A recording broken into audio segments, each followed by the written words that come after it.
I will wait for the thumbs up sign.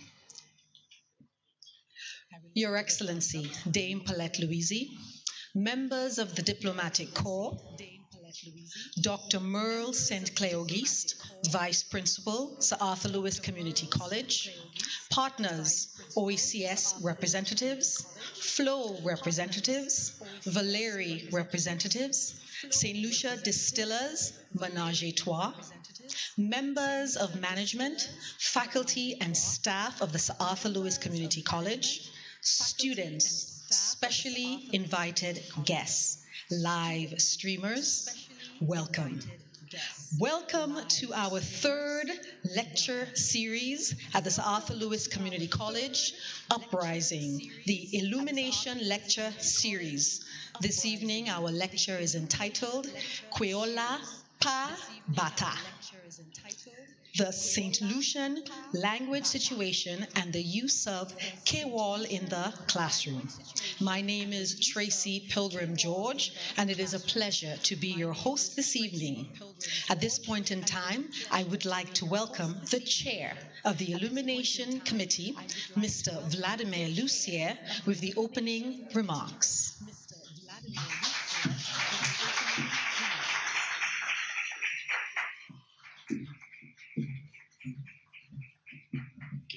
Good evening, everybody. Protocol having been established, welcome again to our third lecture. I'm giving yet another background, I think, at the third lecture for the third consecutive time, but I think it's important.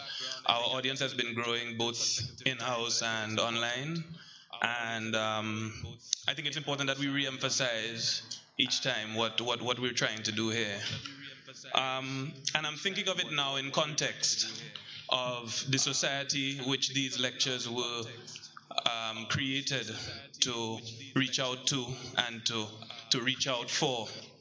I'm thinking of the present, where over the last years, the last year or so, we've as we say, we've had a kind of Mr. Basil passing through St. Lucia, where quite a few of our cultural icons have left us.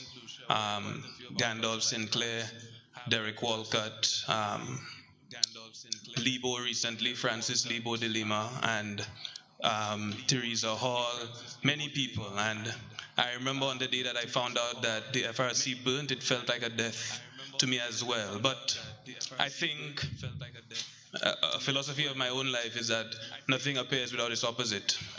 And I think in the midst of all of that happening, there are auguries and omens of rising up from what has taken place. And I think this is perhaps a small, perhaps a big, but a pivotal part of the rising up to do the kind of work that was being done by those that have left, and to take what they have done and to extend on it, and so on and so forth. Okay? And that's the context within which I want us to start to talk about what this lecture series is about. My comments will be brief, but that is the society, and that is where we're operating within. Before I get to the lecture, I just want to acknowledge that while this lecture has grown, it has continued to attract and to somehow create an allure for the generosity of the St. Lucian community. So the St. Lucian community has really reached out to us and helped us in standing tall and continuing what we've been doing. After each lecture, we've had interest, including from persons who have presented and who have lent a hand to us in very, very substantial ways. So our partners, I thank you very much. We'll be acknowledging you throughout, because it would not be possible without you. Our most recent partner being Ménage à Trois Wines, St. Lucia Distillers, and we'd like to thank you for coming on board with us.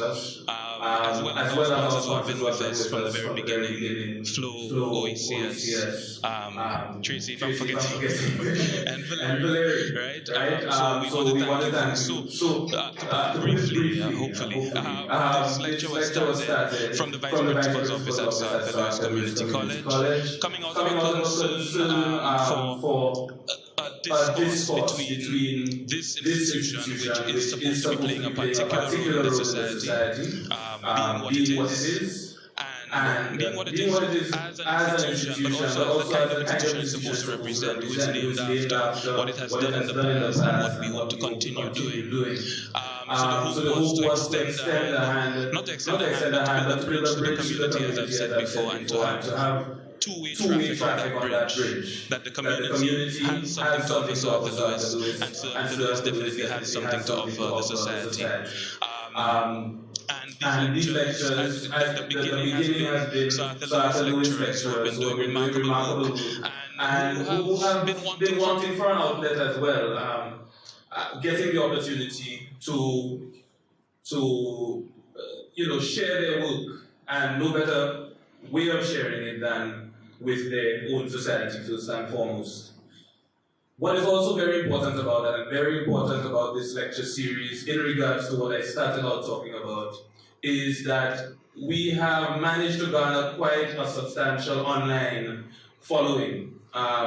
Every lecture that has taken place, we have had really surprising numbers in terms of our live streams, and people have also followed it after the lecture because they're able to access the video via our website, salcctv.org. So that also starts to tell us a little bit about the future.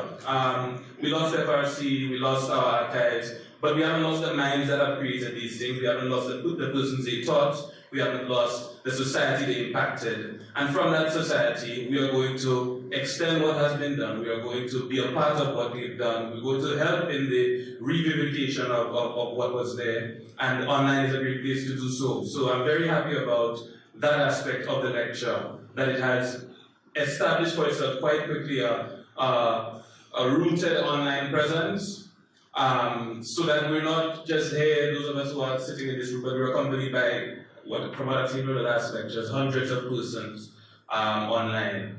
So the hope is that we create a positive uprising, that the uprising we create is not the one that destroys society, but one that lifts it up. And that is the hope of this lecture. And that is what has come for the last two lectures that we've had. They've been remarkable. Dr. Winston Fulgence, Mr. Rowan John Baptist, they were very, very, very good lectures, very riveting lectures. I was there for both, and hopefully all of you were here too. So this third one will be no less. I have great confidence in the person who's delivering it, Dr. Kathy Depradine. So without further ado, let me move to the next thing of the program and get off the stage. But thank you very much for coming, and please continue to come. Please follow us. Look, check out our website, salcc.org, salccctv.org, sorry, and continue to follow the movement of Uprising and the Illumination series generally. Okay, thank you, welcome, and I hope you have a wonderful evening.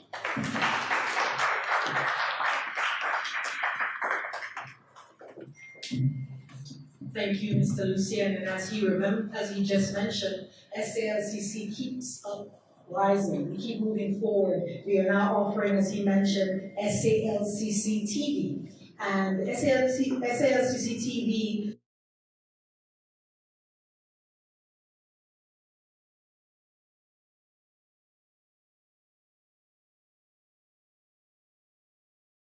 to go online and have that experience. It is unique.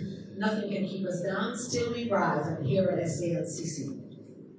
At this point in time, we now have remarks by Mrs. Sergin John Baptiste, representing one of our partners, St. Lucia Distillers, Menage a Trois Wines.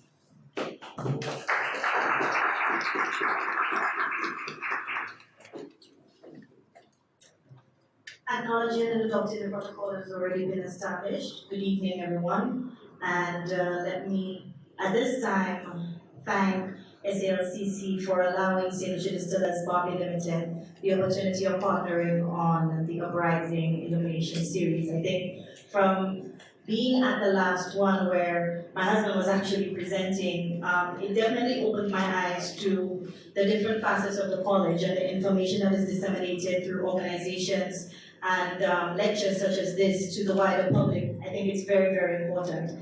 And actually sitting in and being a part of the conversation, because it was just that, it was not just a lecture, but it was a conversation had by persons online as well as persons in the room about what was being lectured on, I think is important for the wider community. And it was important for me as a representative of my organization, to be a part and to lend support to this initiative, because we take it very serious in assisting the community in different ways. And this is a very, very important way of starting that conversation. The diversity of topics that are actually being brought forth through these series is important. And for us as an organization, as an indigenous company, it's just one of our very important pillars to be able to assist society and initiatives such as this. So for us, this is a small way of giving back, but to SALCC, I say bravo for an initiative such as this, and we will continue to assist and to build on this partnership that we have begun with this lecture. Thank you.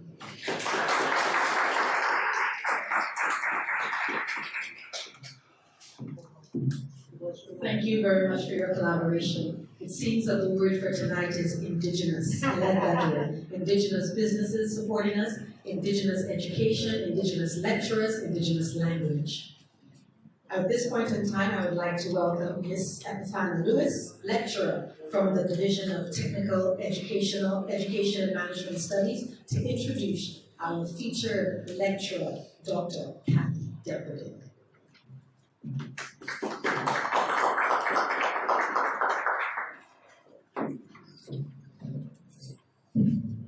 Good evening. Dr. Kathy Depradine has been a teacher for the last 20 years. She spent the first half of her teaching career attached to the Cicero Combined School and has been a lecturer of language and linguistics at the Sir Arthur Lewis Community College for the past 10 years. Dr. Depradine is very passionate about language learning and teaching in Creole vernacular contexts, such as that which exists in the former British territories of the Eastern Caribbean, and also with equipping teachers of language arts with the necessary skills to function effectively in these contexts. She holds a Bachelor of Arts and a PhD in Linguistics from both the University of the West Indies. Dr. Depradine is currently the head of the Haiti Mission Team and a member of the Planning Committee for the St. Lucia Language Policy and Instruction Conference held in 2017. She has taught a range of language courses within the SALCC certificate and associate degree programs, the JBTE Associate Degree Program and the SALCC UWI Bachelor of Education Program. Dr. Depradine has also served as a master teacher for the Peace Corps pre-service training in 2017. She is a member of both the Linguistic Society of America and the Society of Caribbean Linguistics, and has presented on the following papers at various forums: the language instruction in St. Lucia, Kwéyòl, and literacy, the vernacular instruction and the development of literacy, an alternative for language instruction in St. Lucia, and the language education in Creole and vernacular contexts. Ladies and gentlemen, help me welcome Ms. Dr. Kathy Depradine.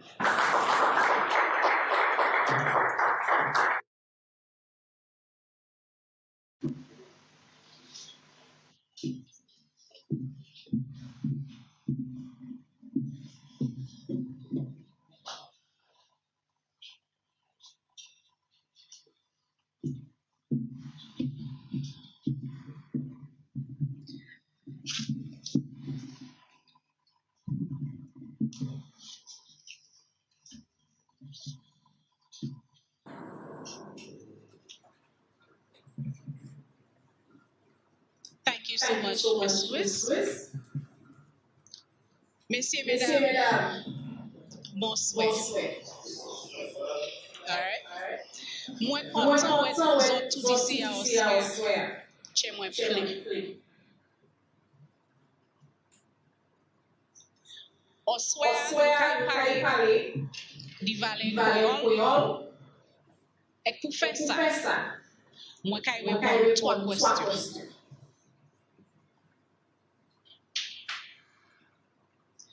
Première question c'est qui est selon Saint Lucian Cabaret?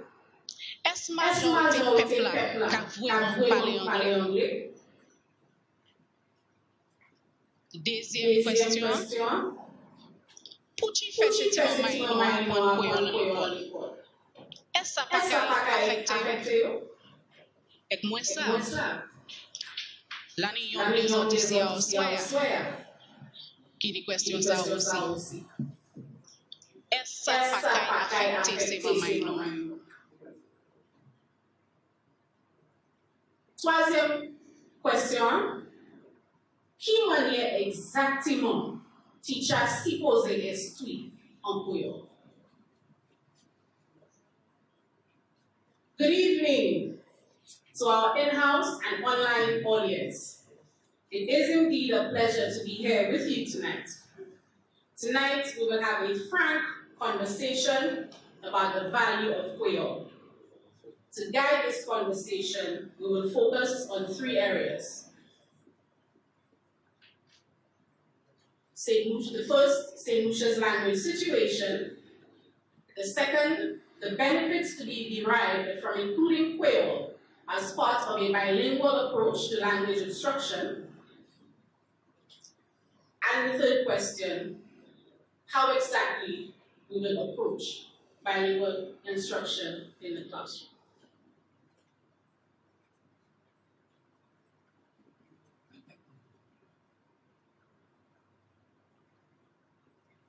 St. Lucia can be, or is considered to be, a bilingual country with English and French Creole as the main languages spoken by the population of the country. However, this description is not as simple as just people speaking 2 languages. This diagram here, which is the work of Dr. Martha Isaac, who is here with us tonight, really gives an idea of the breakdown of the languages that we speak.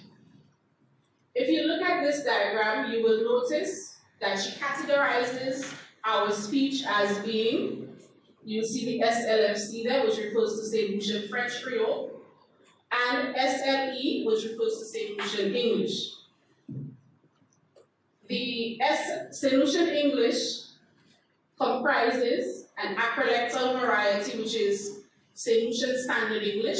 Now, by acrolectal, we refer to that variety of English which is used in formal situations, or is the language of formal contexts.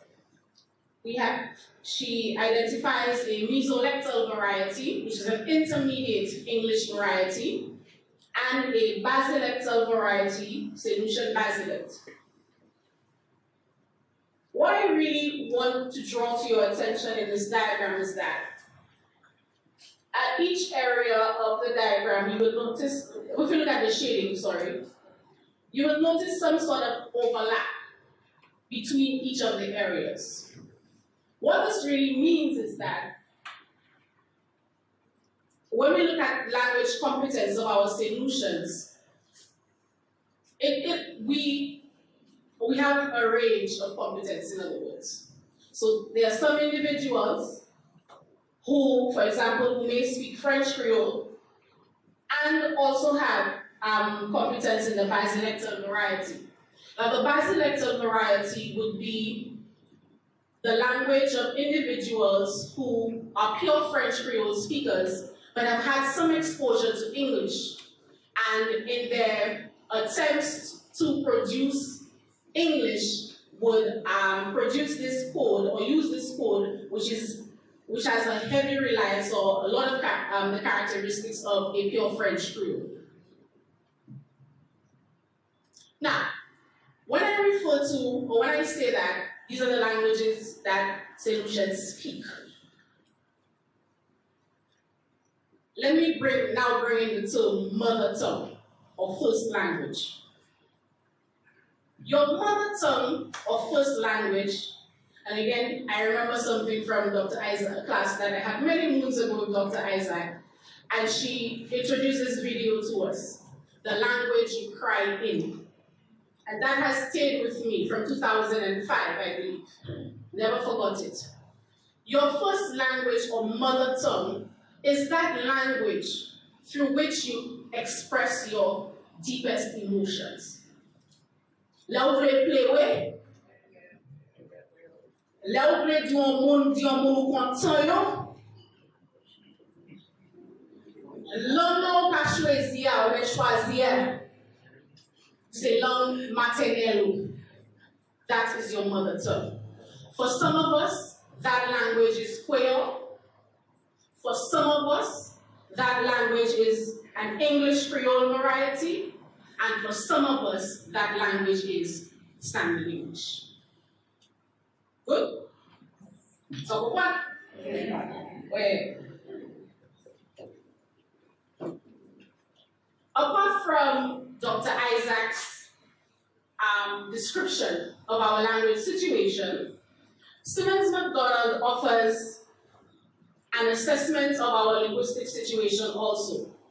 She does so, however, with specific reference to the unique composition of learners in a typical St. Lucian classroom, which can be considered to be a microcosm of the wider St. Lucian community. According to her, in the early years of primary school, particularly in rural areas, classroom composition consists of learners who speak Kwéyòl, vernacular English, which is a Creole-influenced variety, and St. Lucian Standard English as first languages. She also makes the point that those children who live in urban areas are also likely to possess one or more of the three codes when they first enter school, although it is likely that these students will have greater competence in St. Lucian Standard English or in the Creole-influenced variety, which is the Creole-influenced variety. These assessments and others which describe the current peculiarities of the language situation in St. Lucia are in keeping with the observations of researchers such as Mervyn Aline, whom we lost recently, which were made 25 years before Dr. Isaac described our language situation. At that time, Aline had noticed the emergence of a new language variety and described it as a distinctive English vernacular which is strongly influenced by Creole phonetic, semantic, and syntactical patterns. Phonetic being the sound system of Kwéyòl, semantic referring to the meanings attached to Kwéyòl words, and the syntactical patterns referring to the grammar of Kwéyòl. This observation suggests a marked difference from the data presented in the 1946 census, which did not indicate the existence of a vernacular in the country. Now, just let me pause there for a bit. The term vernacular is used by linguists to refer to the popular speech of a people. So at one point in St. Lucia, our vernacular would have been Kwéyòl. But again, owing to the dynamism of language, that has changed. Thus, you find that researchers often make reference to current trends which indicate that the Creole-influenced vernacular is gradually displacing Kwéyòl as the language of the general population. This new variety, although it is considered by many to be English, differs from it significantly on syntactic and semantic levels. Neither does the presence of caps on French Creole make it a Creole. So something interesting is happening here. It isn't English, but is it really, can we really call it a Creole variety? We'll answer those questions as we move along. I just want to point out a few things to you. This English Creole variety, this Creolized or English Creole variety has been, based on the sources that you look through, you will see referred to by different names. Some linguists refer to it as St. Lucian English Creole. Some, well, particularly Paul Garrett, the Vernacular English of St. Lucia, BISL, the St. Lucian English Vernacular, or SLEV, which is Professor Simmons MacDonald's designation, and St. Lucian Creole English. All of those terms basically refer to the same code. But individuals would choose to use a particular code for specific reasons, a particular name, sorry, for specific reasons. Garrett, for example, calls this, as I said, a Creole influence variety. So he calls it the Vernacular English of St. Lucia. It is his position that although this language variety bears many non-standard features, which are also common in Caribbean Creole languages, it differs from them not only in terms of its socio-historical origins, but also because its features reflect, again, phonological, semantic, and syntactic influences of Kwéyòl. The genesis is thought to be Kwéyòl. It has also been suggested that the emergence of this language variety is rooted in learners' attempts at producing standard English. For example, Garrett argues that the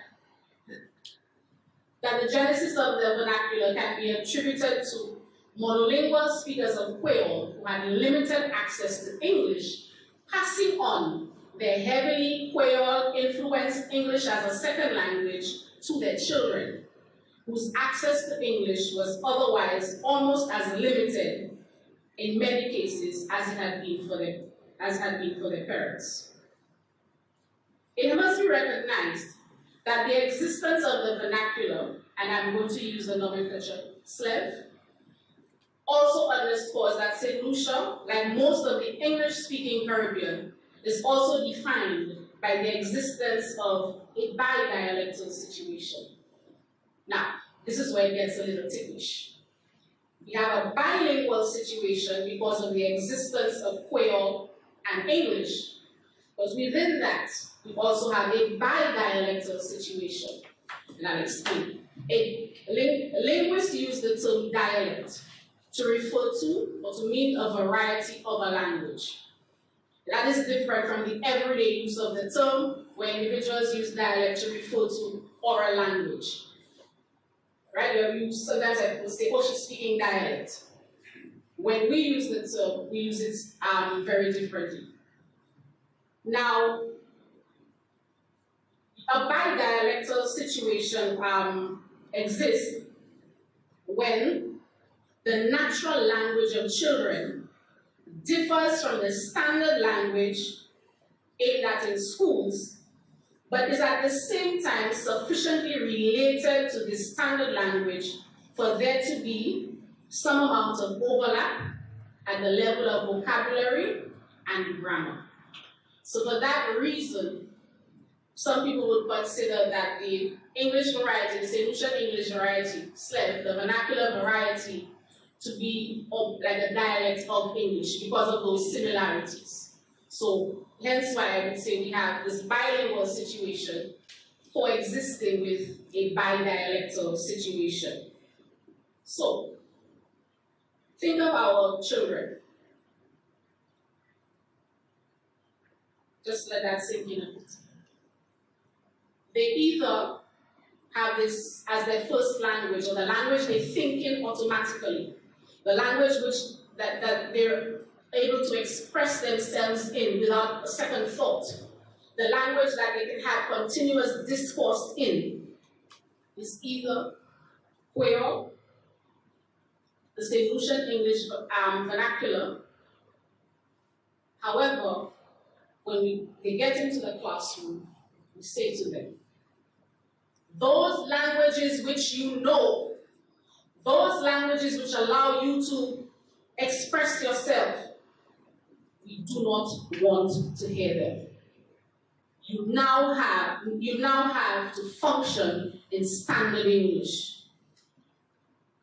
And you have to function almost immediately by displaying literacy skills in standard English.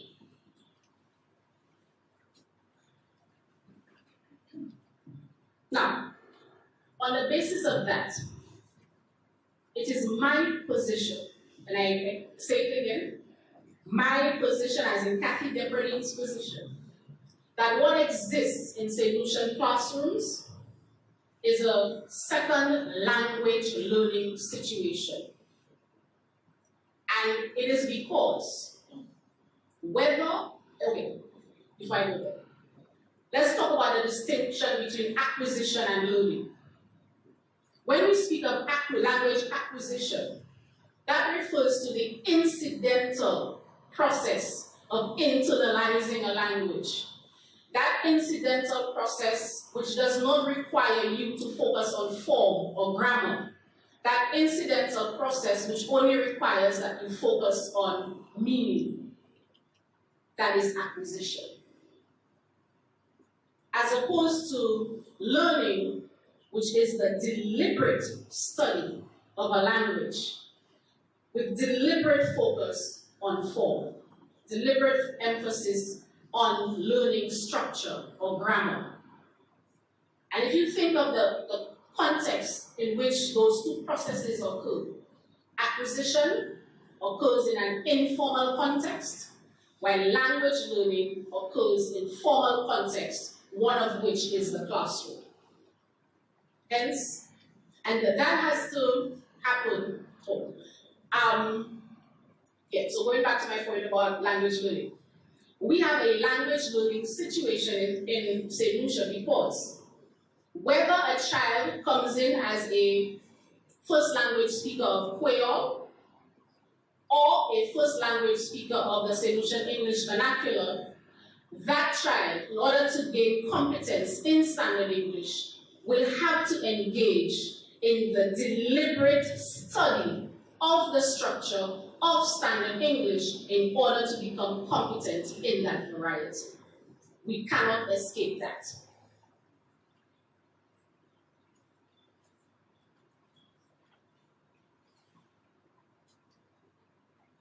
Now, apart from the unique language situation, we are presented with another situation which demands that a change in instruction is necessary.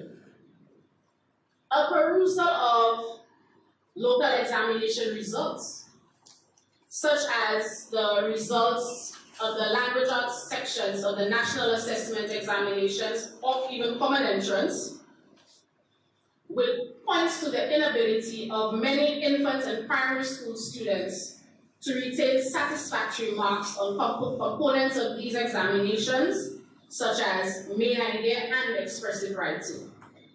Now this was, as you would have heard earlier, I started off as a primary school teacher.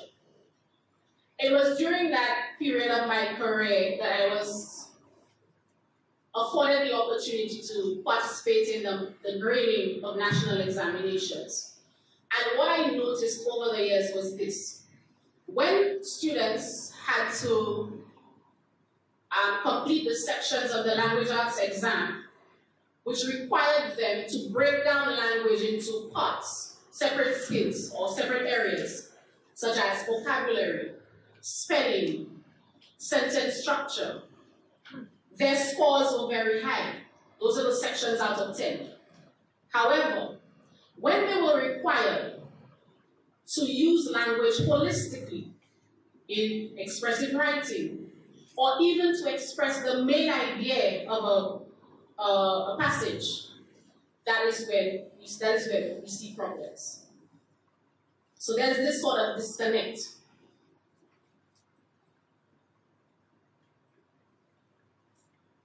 Additionally,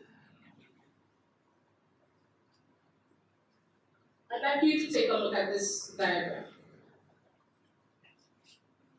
This is a table I compiled after going through 13 years of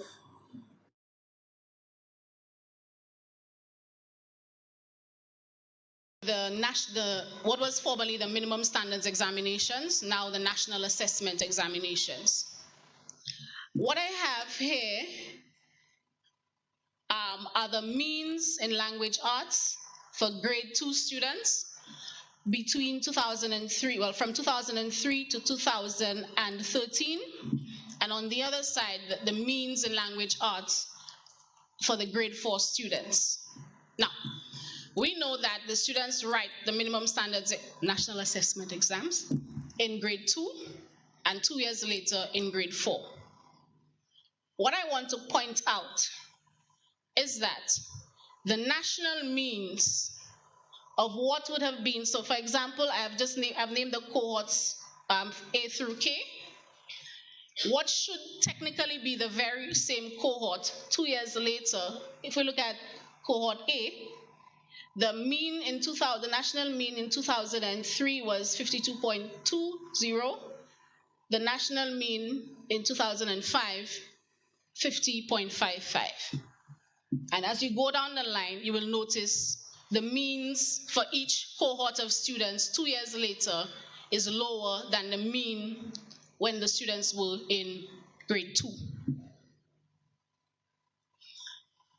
What we have coming out of this data is that the students are not performing as they were in grade 2. This is cause for concern because it has been argued that problems with language arts learning which emerge in the primary school may worsen as learners progress through the school system.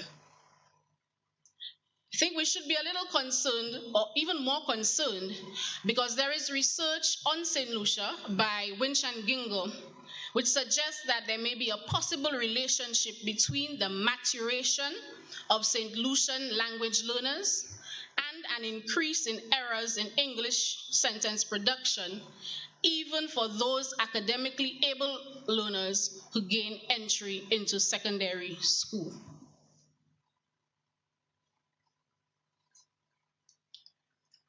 I'll go a little further and look at our CXC reports on the English A examinations. From the 2011 report, it is clear that hundreds of students across the Caribbean have not mastered the use of standard English, and that there continues to be interference from dialects and patois used throughout the region. That report goes on to say, for students who almost abhor reading, some methods must be found to encourage the correct use of language.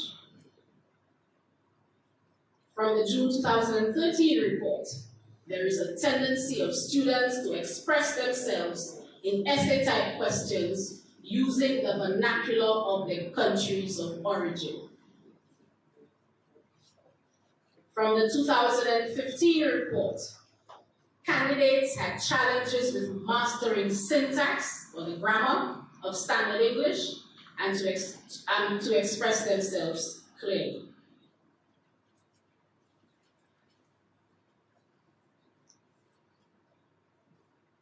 What I want you to note is that by the time students have written the SALCC examination, they would have been in a school system for a period of 12 years. 12 years studying English. Allow that to sink in. Messieurs, mesdames, faire assurer, bien calculer, ça me fait. The fact that many of our students have problems with standard English at the end of their secondary school tenure seems to be a reflection of the absence of an important component of their learning situation. This component may very well be linked to the quality of exposure to English which the students receive. It is clear, therefore, that students must receive appropriate instructional support from the early years because this is important if they are to develop critical skills and positive attitudes towards language learning.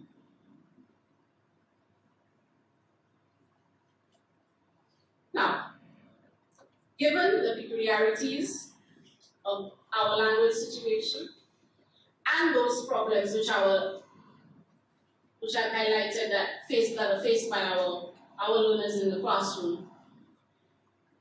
Again, it is my position that there needs to be a change in the philosophy, our general philosophy towards language instruction in St. Lucian.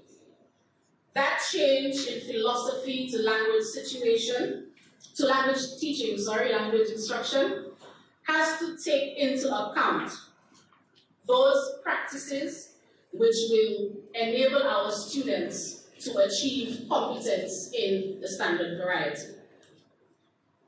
We must also look to the adoption of a language policy which is based on our learners developing full bilingualism in Kwéyòl and Standard English. While traditionally the use of each of these languages has been limited to specific contexts, a language policy which seeks to equip and empower citizens with the two languages would result in a redefinition of their roles and context of use. In addition, out of all the alternatives for bilingual education, which Dennis Craig puts out, full bilingualism is the option which would facilitate the realization of the most benefits for users of St. Lucian Standard English and Kwéyòl. If we move to adopting a clear language policy or a language policy, this would also aid in dispelling the negative attitudes towards Kwéyòl and the vernacular, and by extension, would aid in establishing them as critical for instruction, especially in the language arts classroom. This has occurred in many countries. For example, significant gains have been made because of the adoption of a language policy for the Seychellois education system.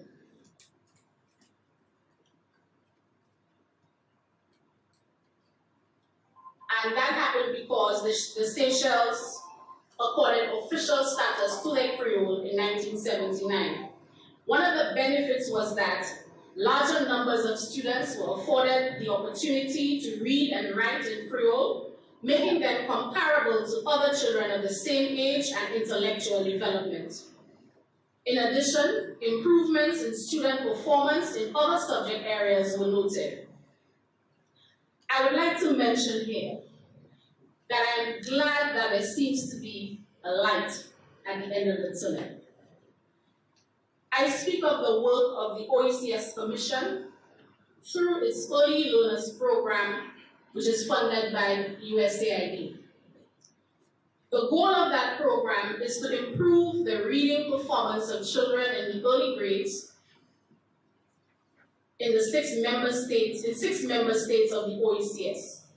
One of the specific outputs of that program is the introduction of appropriate languages of instruction to teach reading in the early grades. And of course, one of their recommendations, or the recommendations of the Early Learners Program, is the adoption of clear language policies which will accommodate home languages or first languages or the mother tongue.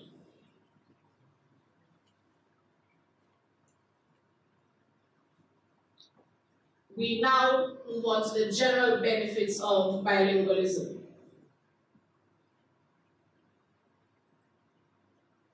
Going the way of instruction, which is aimed at developing full bilingualism in St. Lucian students, will be beneficial to them.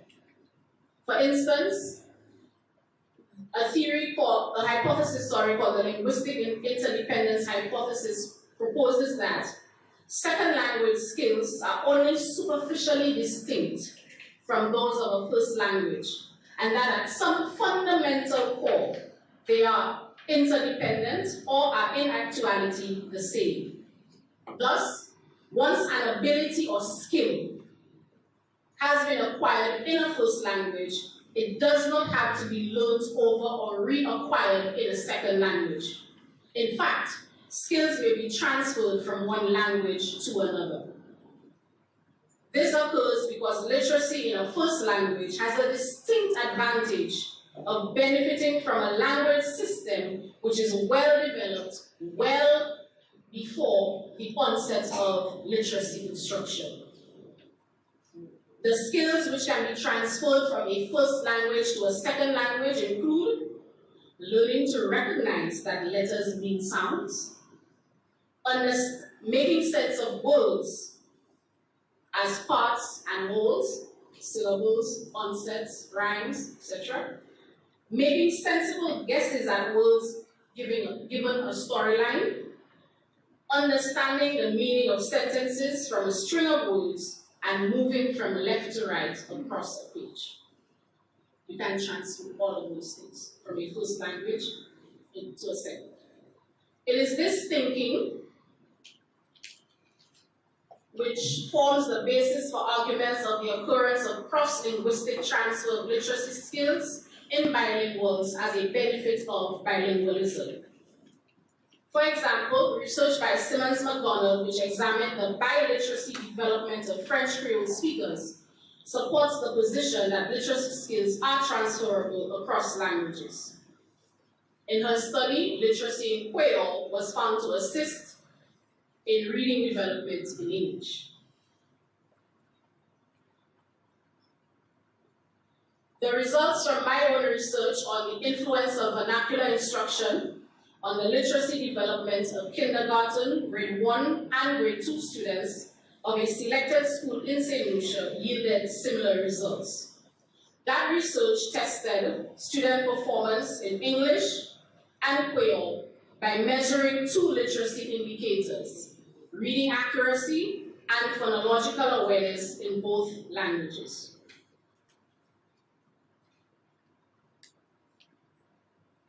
I'm hoping that you can follow this.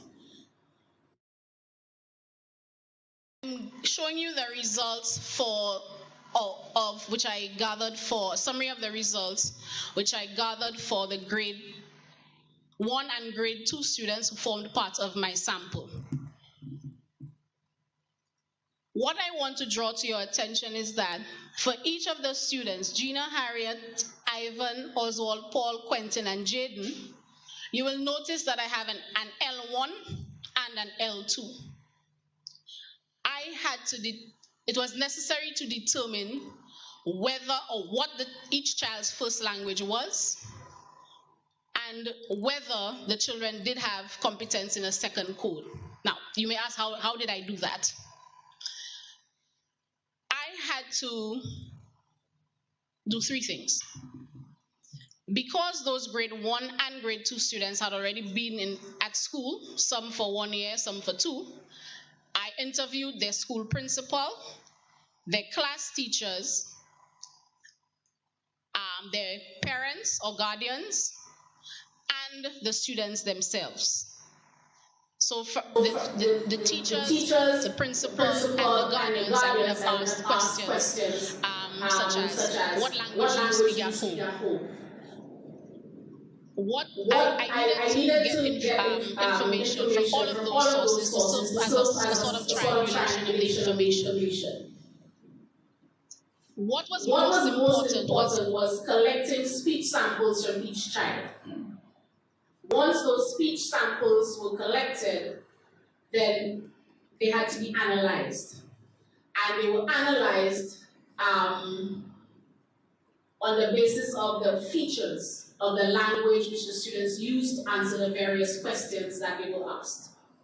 So on the basis of a sort of an oral, they were asked oral questions, I recorded, transcribed, and looked at the features that they consistently used in order to determine whether a child spoke Kwéyòl as a first language, whether the child spoke Slem as a first language, or whether the child was competent in both codes. Good? Now, some of that was done before I applied any interventions or instructions in both Kwéyòl and English. At the end of the intervention,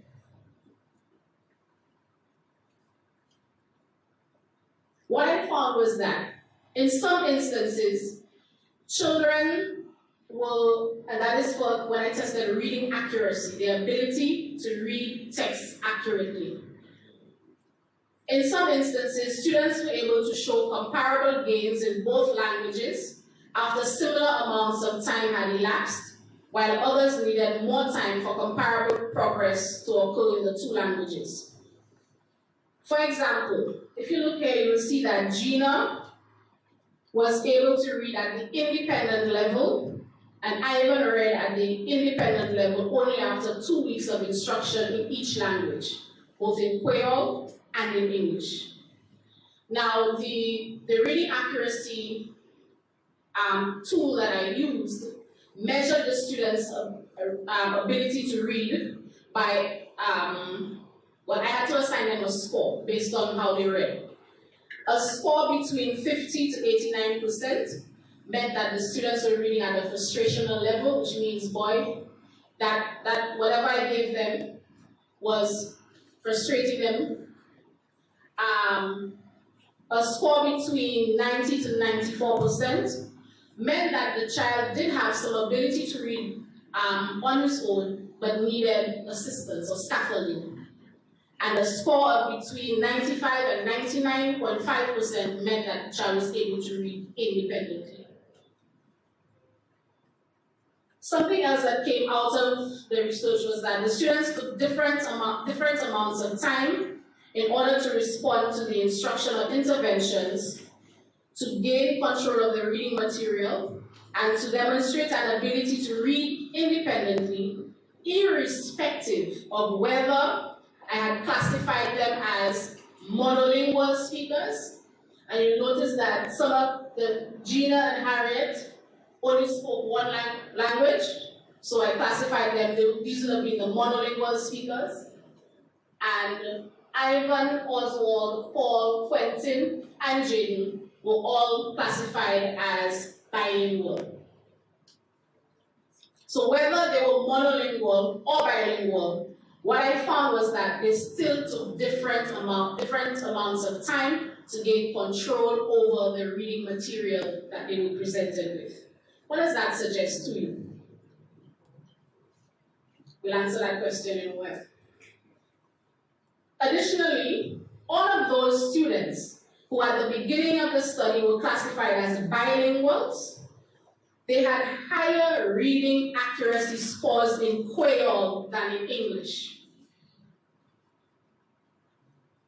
These students are Ivan, Oswald, Paul, Quentin, and Jaden. The interesting thing is that for all of those students, it was determined that their first language is Kwéyòl, their home language is Kwéyòl, but it was their access to school which caused them to develop SLEV as a second variety. They spoke no English, or they were not able to use the English Creole variety before they got into the classroom. So it is note that when they were introduced to literacy skills in the language which is considered to be their first language, their reading scores were much higher than their scores for English reading. The performance of these students is therefore not surprising because it is consistent with the position that it is easier for a learner to acquire literacy skills in the language which is known than in an unknown language. This is because whatever a child would have learned about his first language would contribute to his understanding of the second. In fact, 4 out of the 5 bilingual students were able to demonstrate the ability to read independently in Kwéyòl within 3 weeks and less of Kwéyòl instruction.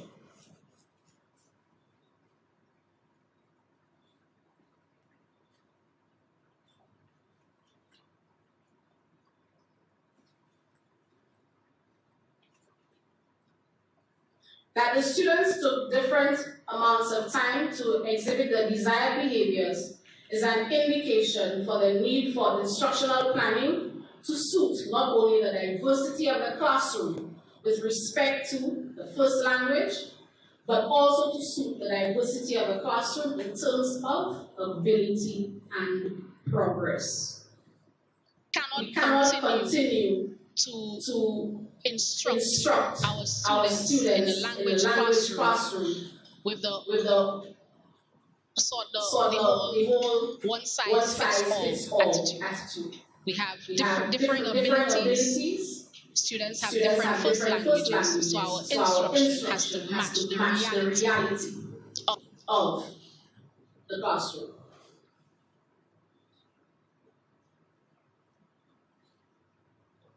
Another benefit of bilingualism or developing bilingualism is that bilinguals have certain advantages on certain thinking dimensions, particularly in terms of divergent thinking, creativity, early metalinguistic awareness, and communicative sensitivity. Now I'm trying to rush through here because we see our study and family.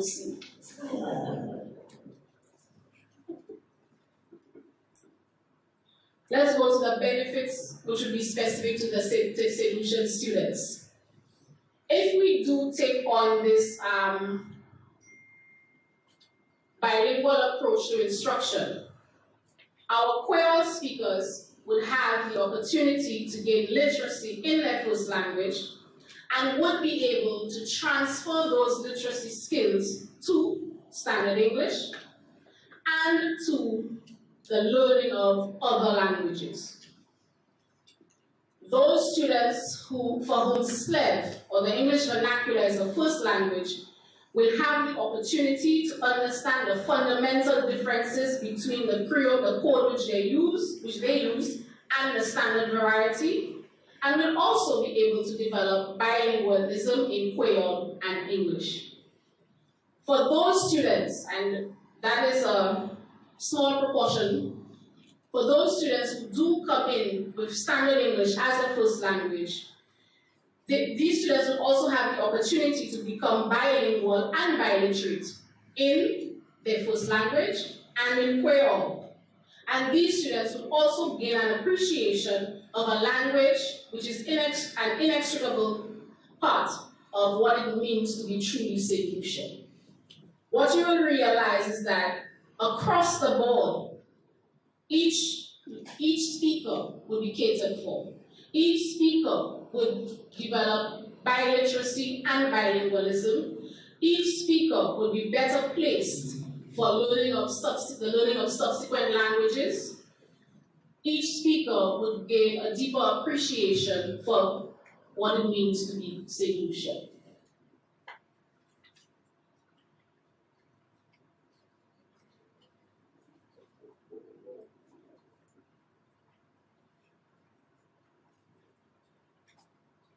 So in order to proceed with bilingual instruction, it is possible to choose from two options. The first option is a phased program, such as what obtains in the Seychelles, and in some instances in Haiti. And I can think of one school in Haiti called ADECA, which is the Haiti Children's Academy, which I had the pleasure of visiting. What happens at the school is that students are exposed to Creole instruction for the 2 years of elementary school or the 2 years of infant school, and for the years after that they're introduced to English and other languages. So it is ensured that they gain full literacy in their native Haitian Creole first, and then they are introduced to instruction in English, and Spanish, and French also. That's at ADECA specifically. The other option we have for approaching bilingual education is a concurrent program in which daily instruction would be divided for a set number of hours between Kwéyòl and English instruction.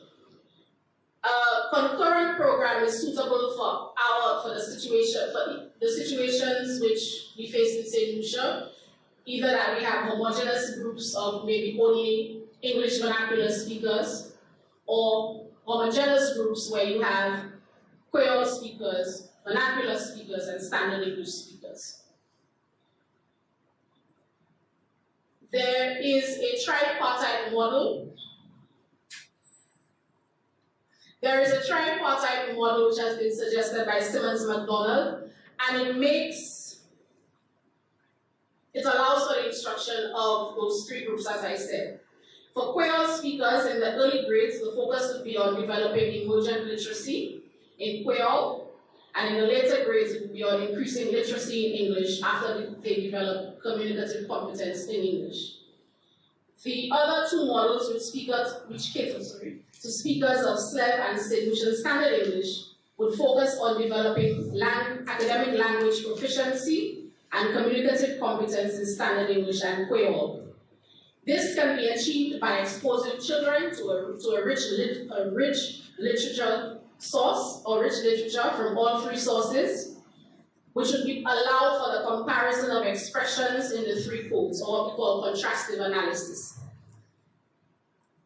The text with SLEV, though, the English vernacular, would have to be used cautiously, because if they are used inappropriately, what they may do inadvertently is reinforce SLEV structures instead of standard English structures. That is why there is a general suggestion from linguists that when you have situations where your vernacular is closely tied to the standard variety, these situations are not best suited for developing bilingual programs. There must be that difference. So if you look at Kwéyòl and English, the developing bilingualism in these two languages would be more appropriate, or that's what we would go with. Additionally, the bilingual approach would lean heavily on constructivist activities, which would allow students to construct the grammars or syntax of the languages under study. So they construct on their own. They discover patterns in language on their own, as opposed to you telling them, you need to put the verb here, it cannot have the verb, the adjective has to come after. No. Allow students to discover language on their own, to identify patterns, etc. The instructional activities will also have to foster collaborative learning and should be part of a balanced approach to literacy instruction. Now, for any teachers here, you may be thinking that sounds like hard work. Yes, it will be, because it calls for differentiated instruction in the classroom. You decide what your students come in with. So the curriculum should not determine necessarily. The curriculum, yes, will guide in terms of content and suggested activities, but your students should drive instruction. The characteristics that your students come in with should be taken into consideration and not totally ignored in order to instruct them. Thank you. Alors, ma partie, changer souple. Est-ce que vous comprenez le mot Bata? Bata, en anglais, nous dit bastard, illegitimate child. Kwéyòl pa pièce Bata, respected Kwéyòl. Merci.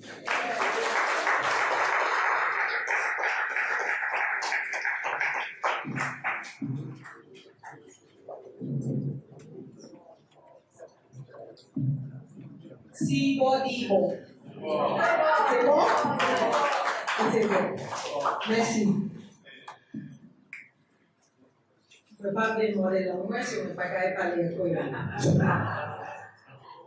At this point in time, we would like to invite Her Excellency Dame Kwéyòl-la, who has been a champion of the Creole language, to aid in the discussion of this very riveting conversation that we've been having about our Kwéyòl language. We have a mic that will be in the background here. Please raise your hand and indicate if you would like to ask a question. Thank you.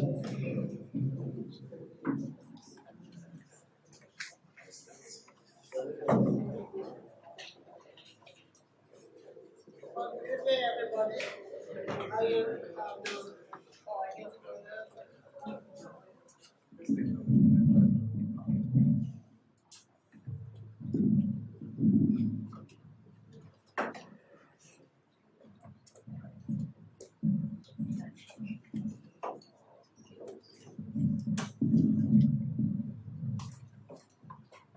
Good evening, everybody. It's a pleasure to be here this evening. And having listened to Dr. Depradine, I'm sure that you are just itching to ask your questions, to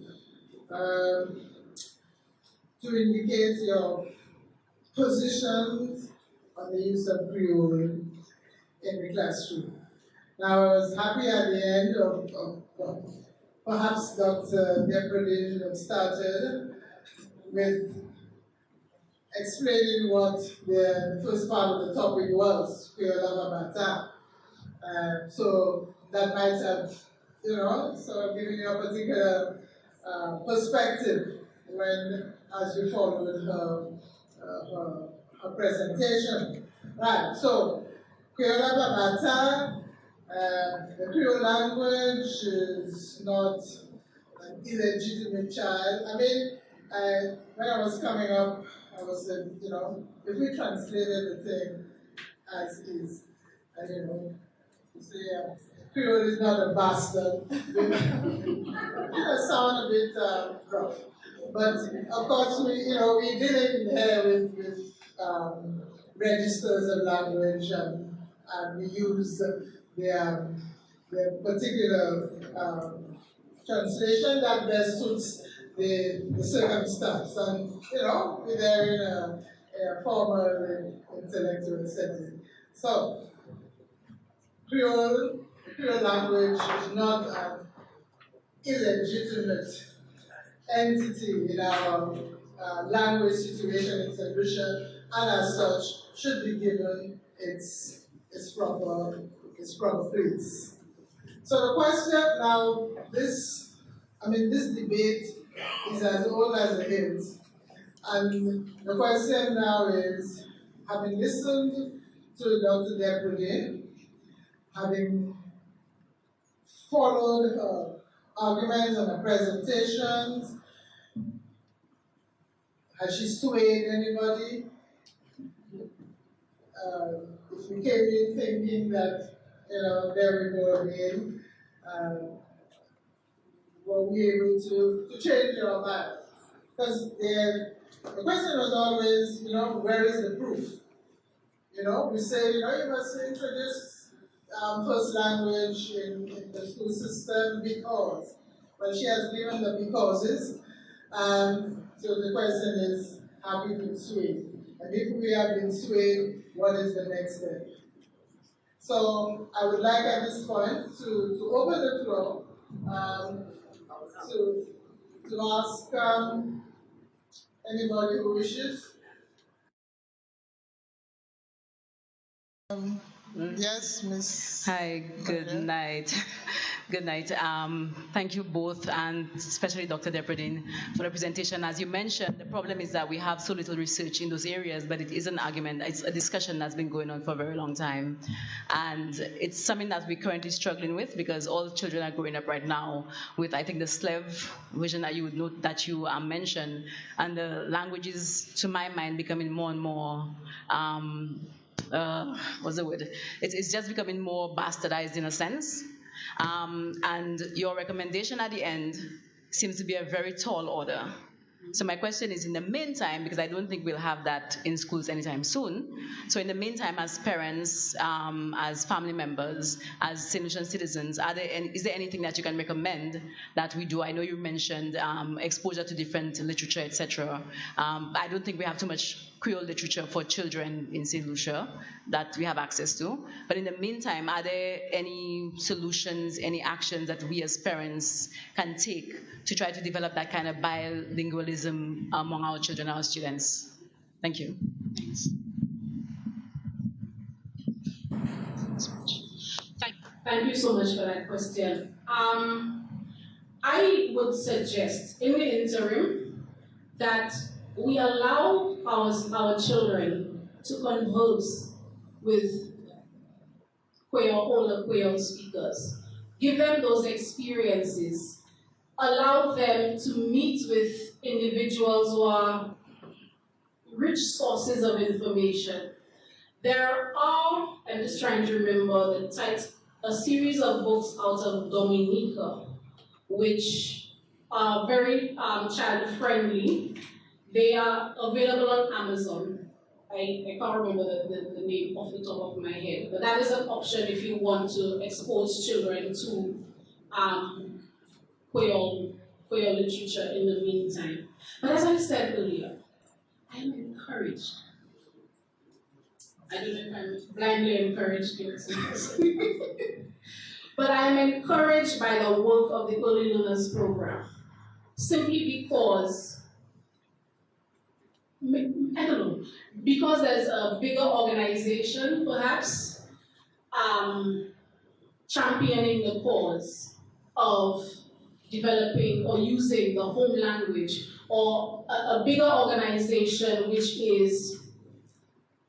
seeks to educate people on the importance of home language and the benefits that can be derived from using home language in the classroom. Now, apart from the lack of materials, now you've touched on something which maybe the root, or maybe a reason why there's this hesitance. One thing, to make a move to bilingual education will be a very costly thing. Costly in terms of developing materials, costly in terms of curriculum changes, costly in terms of training teachers to facilitate instruction. So that may, like Excellency said, this conversation started before I engaged in my research. This conversation has been going on for a very long time. But we keep wondering why more hasn't happened. And it could very well be because of those reasons. I have another reason that I'd like to throw out there, and it is a lack of political fortitude. Along with all of those costs, I leave that there. Yes, but just before I take the question, Dr. Depradine is what was the word you used? Happy that encouraged. You know, and she gave one of the reasons why she's encouraged by the Early Learners Program. And the reason is maybe because it is being driven from outside. Now that is the issue, and maybe for us that is a problem. Being driven from outside, from an organization outside of our own, circumstance. And so therefore you might have to look at the question of sustainability. If it is going to be driven at the end of the project cycle and at the end of the project life, where is the homegrown, enthusiasm to take the thing where it needs to go? So I just thought I would put that in, because we always think, we don't like to be leaders, we always think that the thing is better than it comes from outside. But yes.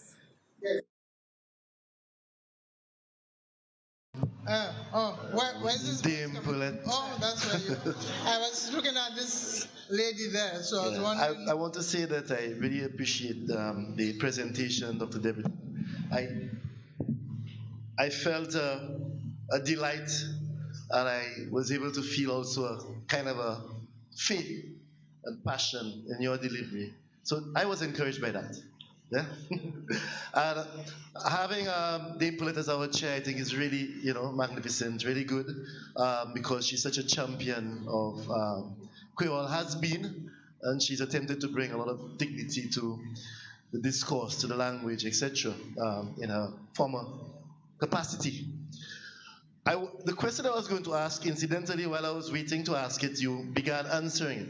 Because I was going to ask, from your observation of St. Lucian society or studies, what really is the problem? Why, after all this work that has been done, all this research, all this talk over so many years, why are we still at that point? I have become very impatient, but I think now at this point, it's not about being impatient anymore. I'm fed up, you know. And so, I mean, it just brings me just to this one question: what is keeping us back? You know, from taking that step where we engage writers, we have publications, we have the curriculum, we have the books in schools, we train the teachers, we have the methodologies, the pedagogies, whatever. Everything we know everything that has to be done, and yet we have reached a stage where we have new generations of teachers and intellectuals and researchers coming, and we still have not done it. The Focus Research Center burned down recently. I remember when Walcott wrote The City is Death by Fire, he talked about faiths that were snapped like wire. I wouldn't say that my faith is snapped like wire with the demise of the building of the FRC and our failure to implement a lot of the work that you have done, that Hazel Simmons MacDonald, professor, has done before, and so many people. However, to me, at this juncture, I think that we just need now to focus on that, what needs to be done now to bring it from here to in here, so yes, your work, I know, takes us in that direction. If apart from what you've said, because I said you began answering it in terms of cost and so on, if perhaps Dame Willett can shed any light in terms of some additional obstacles that we need to get over, perhaps that can shed some light. Well, yes, I wanted to invite the gathering to suggest reasons why we are still where we are. I mean, to ask me or Kathy, why are we where we are? We are already converted. I'm sure there's people, some among you who still have reservation. I mean, you came to this lecture to find out again what is all this thing about. So perhaps you could share with us, some of you who have reservations, what is it that you think is impeding our progress in taking this discussion to the next level? Because it is a discussion, and it keeps being a discussion, and we want to see some kind of implementation. So I think if you tell us why do you think, what are your particular reservations, and then we'll probably be able to move from there, because I'm sure there are doubters still. Yes, still doubters. Somebody has the mic? Yes. Okay. Talking to the converted and all the we're talking to all the choir boys. Yes, and everybody knows Linda and Alexander. Yeah. Yes, I am encouraged, yes, by your presentation, Miss Dr. Depradine, former student, and encouraged that more and more young people are studying linguistics and studying Creole at the university. I want to thank you for your findings, the university findings. Hear me? Not hearing me.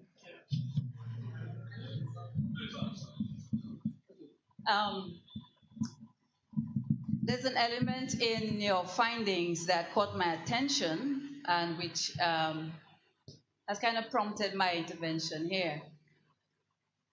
I agree with a lot of the remarks made concerning the language, the home language, affecting the students' performance in English and so on. And The element that caught my attention was the fact that the further exposure, the more they were exposed to instruction in English, that the more their English deteriorated. Yeah? As a teacher, that should be shocking. Yes. Really? As a language teacher too, I really need to go back to the drawing board and see what is happening in the schools. So I am wondering, we're calling for Creole in schools, teaching Creole and Creole. And nobody's directing their attention at the teachers and instruction and training, teacher training in language. And it's, I think, over 30 years. When I came back from university, I was teaching English. We had started an English Teachers Association, and we were looking at that. And training for teachers, English language teachers was of paramount importance because we saw the language problems and so on. But that was not addressed. And how many years later, it is, for me, the biggest source of the deterioration in the English performance of the students today. We have not looked at improving the training of our language teachers. The Teachers Training College has to take a big look at that. And I'm very serious when I say that. Several attempts, several comments made to the Teachers College, teacher training, where Creole needed to be taken into consideration, where how teachers were trained in language. It wasn't simply a matter of just teaching English as a foreign language or teaching English as a second language. That was all that we needed to do. We had to look at also the teachers' language themselves, how the teachers themselves speak. The teacher, as you said, the children learn in a formal learning situation has a big effect on the children. How they speak. They speak like the teacher. And what they pick up in school. A lot of my Creole I learned in school, I in school, not so much at home. But if the teacher herself has not mastered the standard English herself and has mastered techniques of teaching English that are effective, it is highly unlikely that she will be doing a good job at teaching English, standard English, the way we want it to be taught so that students can be speaking it effectively. I see that also, not just in the English and the Creole here, but it's also in Haiti, also with the French. The teachers who speak Haitian Creole and speaking and teaching, they try to teach it in French in Haiti. So it's a common thing. The teachers are a big source of what kind of performance you're going to get out of the children that she's teaching. And I see it in French language too, teaching French. If the teacher herself has not mastered the French language, the phonetics, the production, the children are going to suffer. You're not going to get a perfectly a child who's speaking the English or the standard English you want if her teacher is not doing a good job and is not speaking a level of language that is required to get that performance. Yeah.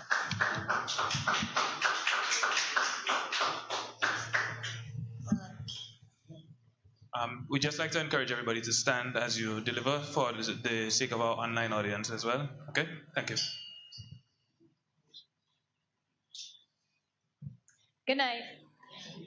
My name is Catherine Maitland. I'm a Peace Corps volunteer at Super Infant. So I'm happy to know that you were a master teacher last year. And so what I'm wondering, because I see what you're talking about happening in the classroom every single day. And my position as a Peace Corps volunteer is to work with the teachers to help the kids learn better English.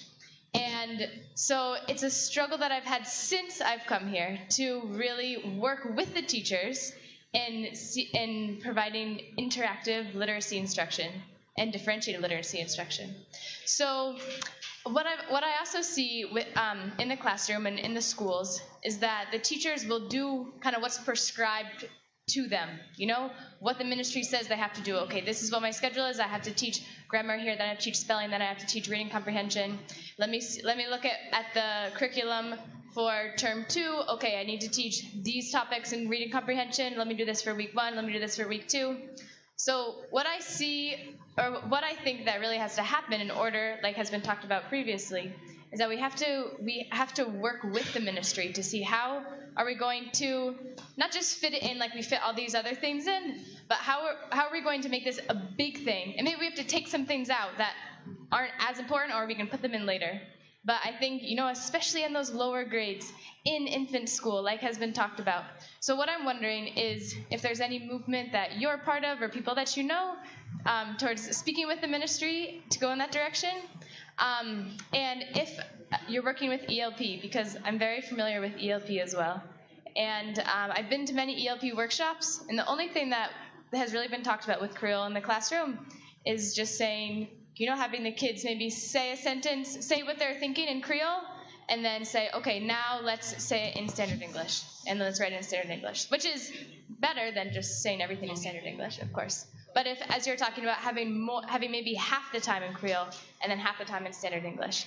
So that's one of my questions. And then my other question is, since we're going off of what you were saying, since we're at the university or at the college right now, I was wondering if there's any education professors here, or if there's any movement towards having student teachers use Creole in the classroom, and really teaching a class about that.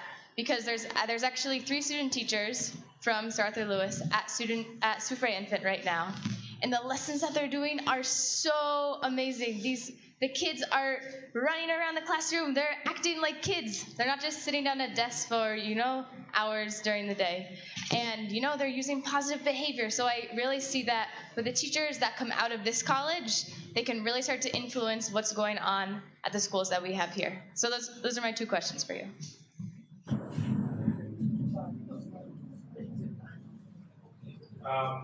Yes, you go ahead and answer the question. Afterwards, I will just read one of our online comments and then go over to the next in-house question. Thank you for that comment about the student teachers. I'm happy to hear that.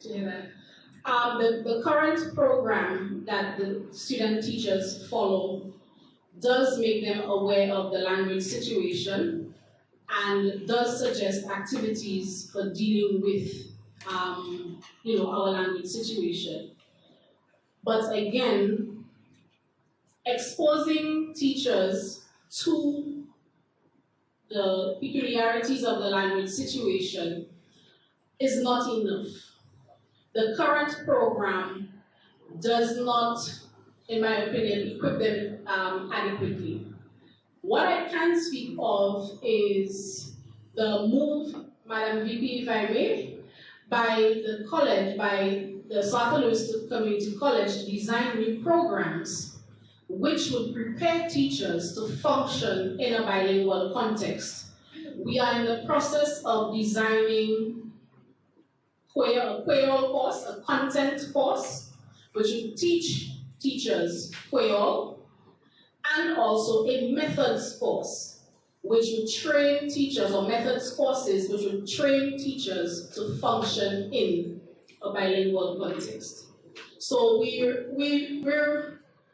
recognize our responsibility as a training institution, and we have taken up the challenge.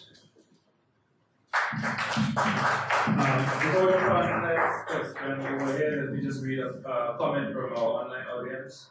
Bear with me. Although the push for home language under the Early Learners Program is happening with the assistance of an outside entity, the work itself is being done by St. Lucian's.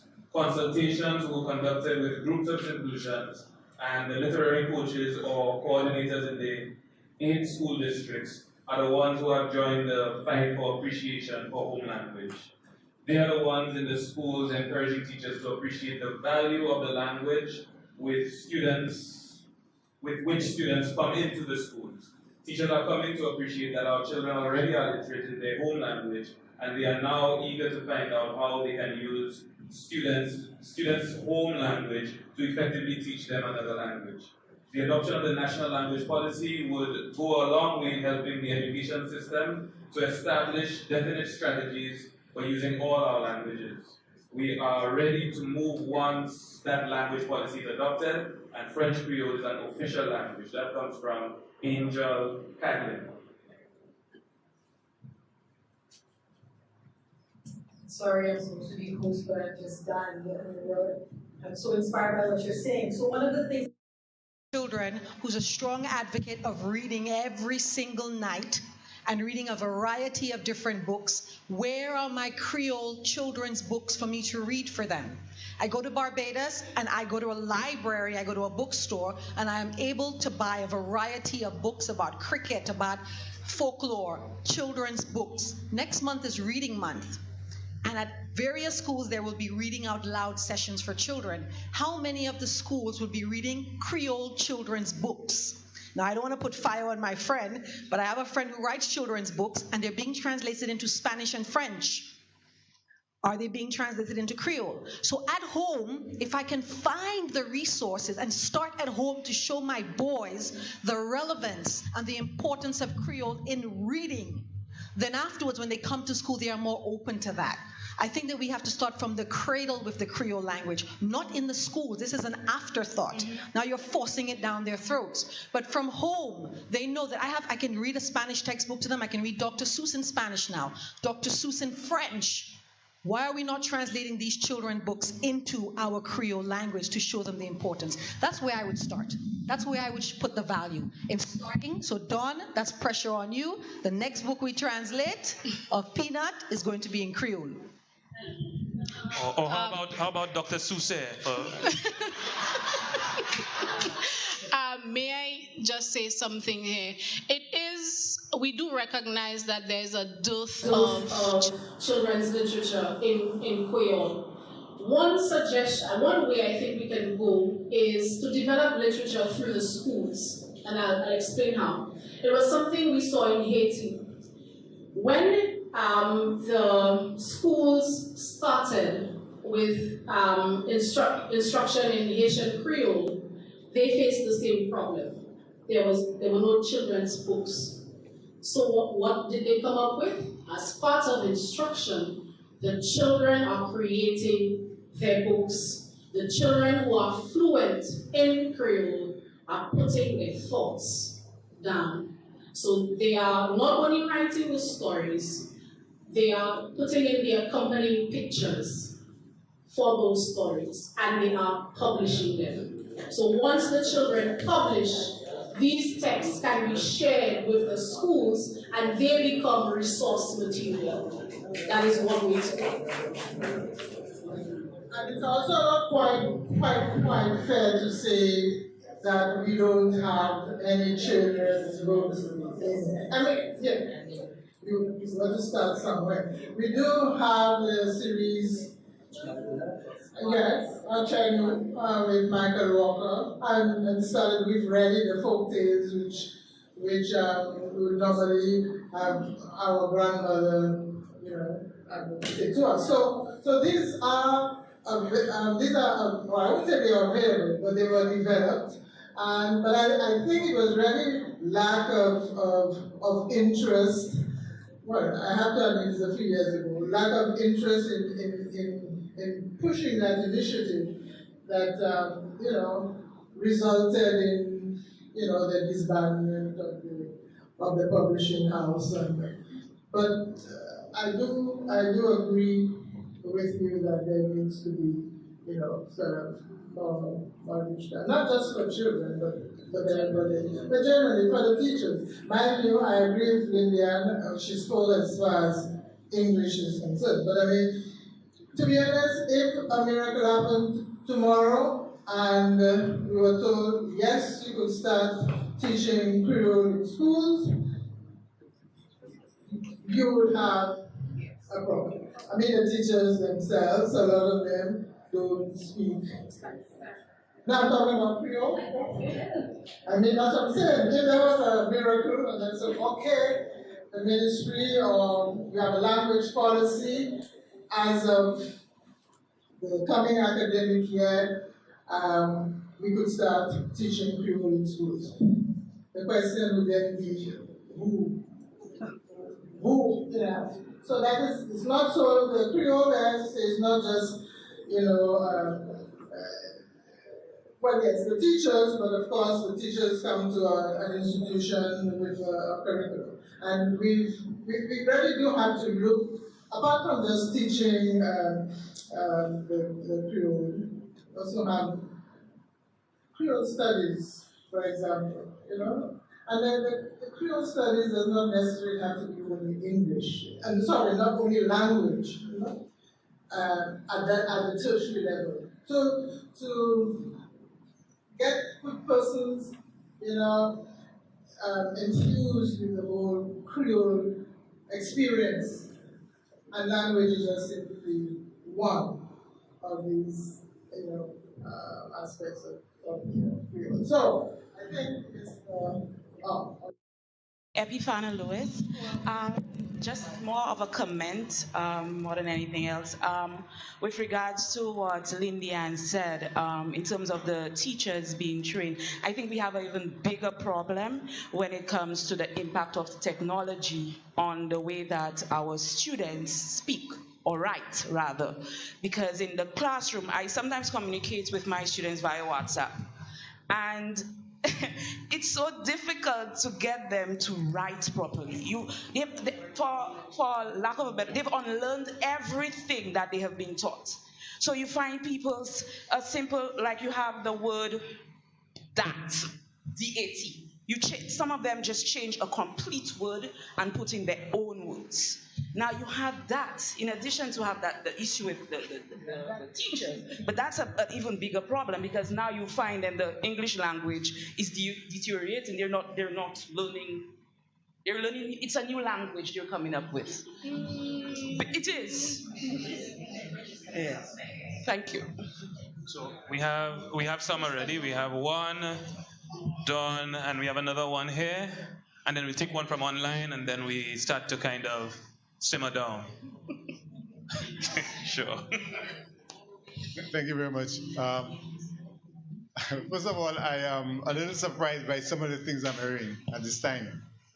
I think we need to use the technology because there was a time when it was necessary to have a publishing house to publish your storybooks and so on. I think the idea in Haiti, where the children are actually writing and putting it on and so on, I think that is the way to go. But I wanted to make a more fundamental point, actually. And it had to do with some of the reasons, or at least one reason, that I am not very optimistic that we will make a big change. I say this because we have been speaking constructivism for some time now. In fact, we started it first came about when we were looking at mathematics. The idea being that we ought not to just teach the children how to do certain things, addition, multiplication, and so on, but that what we really ought to do is to provide them with the experiences that will allow them to develop, as you said, understand the structures and come up with the structures and principles.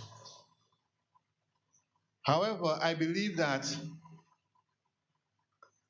the education system in St. Lucia is not particularly geared towards being equitable. Our education system is fundamentally built on an equality system rather than an equitable system, so that we generally provide all the children with a one-size-fits-all. And that is a fundamental structure of the education system. Common entrance, minimum standards, all of these are institutions which continue the method of equity, of equality rather than equity. And unless we understand that is the paradigm which underpins our education system, all of what we're doing here is not. A fundamental thing, and I will go to mathematics because I can talk mathematics more than languages. A fundamental thing like removing out of the education system the matter of dividing one fraction by another. We cannot remove that out of the curriculum even after so many years of being metric. When was the last time any one of you had to divide one fraction by another fraction? In any event, a calculator can do that much quicker than any one of you can. And each of us would have a calculator at least in our phone. So why are we not modifying the education system to suit what is actually happening? I believe, quite frankly, that it is because there is a certain class of persons who benefit from that system, and they maintain that system because they want to maintain their advantage.